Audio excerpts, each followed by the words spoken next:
Hello everyone, and welcome to the Commexis Cast Daily, all the news you need to know from our inbox to yours. I'm Matthew McGrody, the videographer and podcaster here at Commexis, and today I am joined by the one, the only lead strategist at Commexis, Phil Brooks. Good afternoon. So our first story today, YouTube is making some changes to who gets to be in their preferred partners program, and basically what that means is who is able to make money and have their videos monetized on YouTube. And this is from AdWeek's Lauren Johnson. Phil, take it away. Yeah, so this is in response to a topic that we've discussed multiple times in the past, which is that people were worried about their brands being exposed to content being linked on the page itself on YouTube with stuff that's potentially, damaging or anything out there. There was, I think, the initial thing that started up there was racist content showing up on the sidebar on people's pages. And then there were a couple controversies with, for example, PewDiePie, and then most recently, a lot of people know about Logan Paul and his video, and then also his brother's videos. So a lot of brand safety issues on YouTube. So in direct response, YouTube has done three things, one of which Matt just referred to, which is an improved screening methodology for the Google preferred channels. So each one of those channels, any content that goes in there is now screened individually. But to start with that, the programmatic premium ads are now not being relied upon nearly as much. They're actually only allowing people to use those ads on 5% of existing content, and that's the 5% top tier, so the most popular content out there. So the stuff that's most likely to be seen, and it's being vetted, even more thoroughly than it had been previously, which some will argue was not at all. Yeah, but I don't suspect it was. Yeah, so I think that was a good start. The second thing they're looking at is what Matt was talking about, which is making that preferred partner program a little more stringent as far as the ability to join it, what requirements you need to meet in order to be in there, and just essentially the vetting process of bringing people in there in the hopes that they'll fend off another PewDiePie kind of controversy, or again, like we mentioned, Logan Paul. Yeah. So previously it was 10,000 total views. They had recently actually increased that in April to 10,000.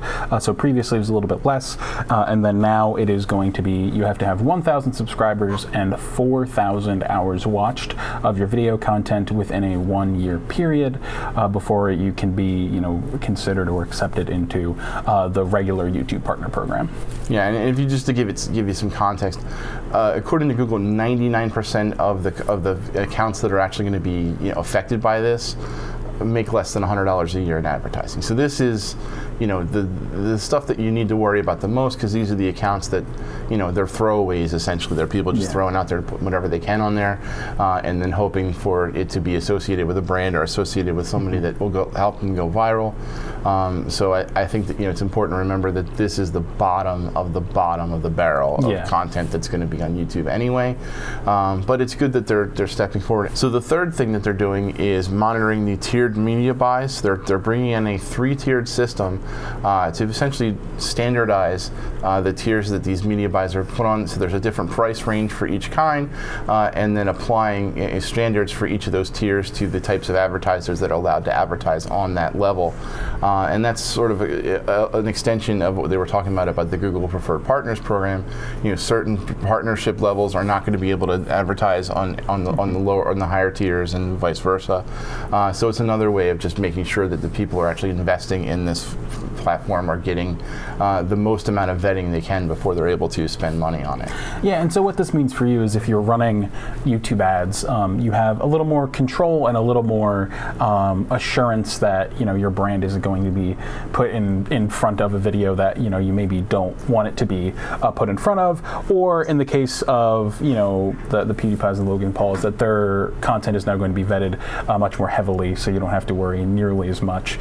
Prior, I believe they didn't vet at all, so you were kind of hoping that they would produce the content that would hopefully be acceptable to your brand and your guidelines, stuff like that.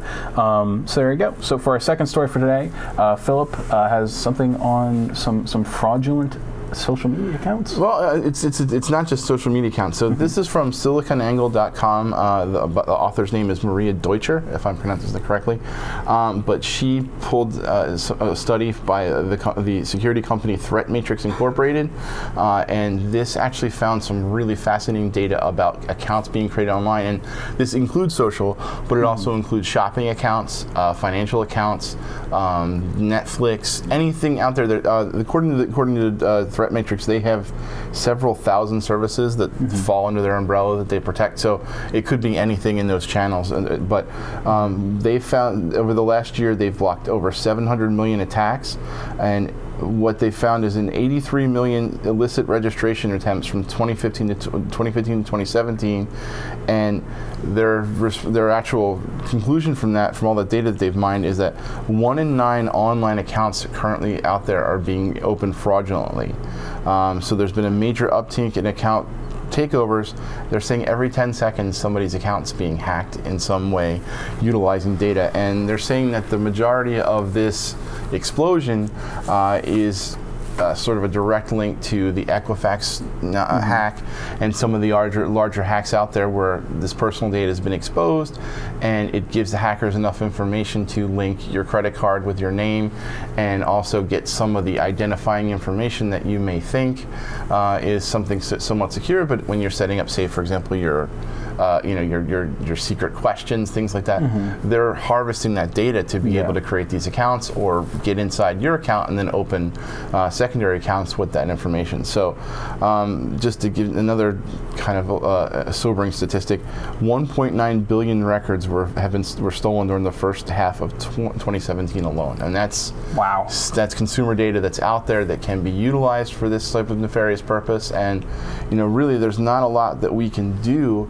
other than not put your data out there at all. And obviously if you want to be somebody that lives online, a lot of these ways, that's not really an option. And it's something that we've talked about, kind of ad nauseum, about ways to protect yourself, or making that decision.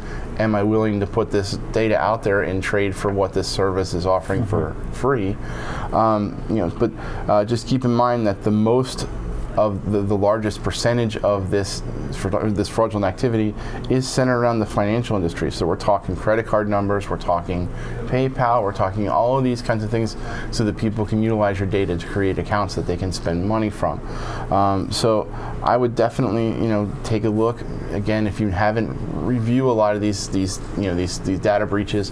Make sure that if you have anything on there that you're changing your passwords, you're looking at stuff that you can alter, and really do a thorough examination of the places that your data lives online. And if you're not utilizing a service or it's something that you're not working with, close that account, delete that data, get it out of there. It's not doing you any favors out there. And as businesses close or online ventures fall apart, and maybe they're not spending enough money to protect their data, your stuff gets further more likely to be exposed. And just to kind of tie this all into our digital transformation topics that we talk about as much as we can, the infrastructure for your IT is a huge portion of your digital transformation strategy. So part of that is your cybersecurity and making sure that any customer data that your site holds is as secure as humanly possible. So make sure that if you're talking with your CTO or your CMO about